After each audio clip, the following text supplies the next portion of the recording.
یہ بھی ایک فرسٹ سٹیپ ہو سکتا ہے کہ چیف جسٹس آف پاکستان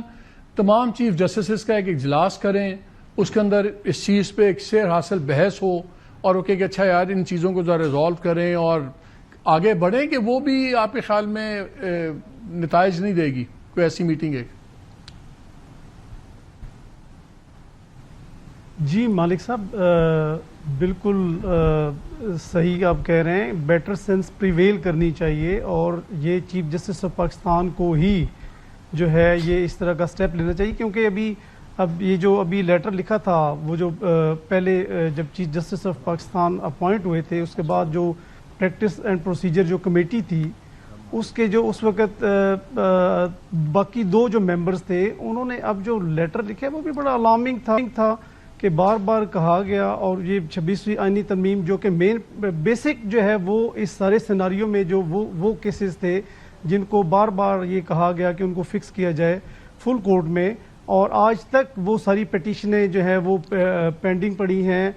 پوری طرح عمل درآمد 26ویں آئینی ترمیم پر ہو گیا ہے، لیکن وہ جو پٹیشنز ہیں بڑی تعداد میں وہ ابھی تک فکس نہیں کی گئی۔ اسی طرح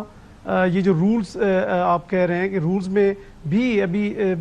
وہ ججز کا ویو جو سینئر موسٹ ججز ہیں ان کا آ گیا ہے کہ وہ پرسنلی چیف ہوتا نارملی دیکھیں ہمیشہ یہ پریسیڈنٹ رہا ہے، ہمیشہ یہ ایک مطلب اس طرح کا طریقہ کار رہا ہے کہ جو بھی رولز فریم ہوتے ہیں وہ فل کورٹ میں اوپن ڈسکشن میں ہوتے ہیں، اور اس دفعہ جو رولز انہوں نے جو فریم کیے ہیں وہ چیف جسٹس صاحب نے پرسنلی طور پر سارے ججز نہیں، میں آپ سے ایک بات پوچھنا چاہ رہا ہوں۔ اب ملک صاحب ایک سیکنڈ، میاں صاحب نے ابھی بتایا کہ اتنی سٹنگز ہوئیں، 4-5 گھنٹے کی سٹنگز ہوئیں، سب کچھ ہوا۔ مجھے وہ لیٹر یاد آ رہا ہے جب 4 ججز نے خط لکھا چیف جسٹس صاحب کو، انہوں نے کہا کہ جی سٹنگز ہوئی، سب کچھ ہوا ہے، لیکن اگر ہم ایک کمرے میں بیٹھ کے صرف ڈسکشن کرتے تو ہو سکتا ہے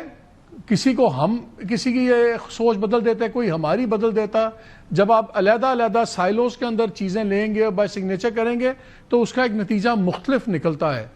لیکن جو بتا رہے ہیں رؤوف صاحب، وہ تو بتا رہے ہیں اتنے سیشنز ہوئے ہیں، اتنے گھنٹے لگے ہیں، تو ظاہر ہے اس کے اندر ان پٹ تو پھر آ گیا نا سب کا۔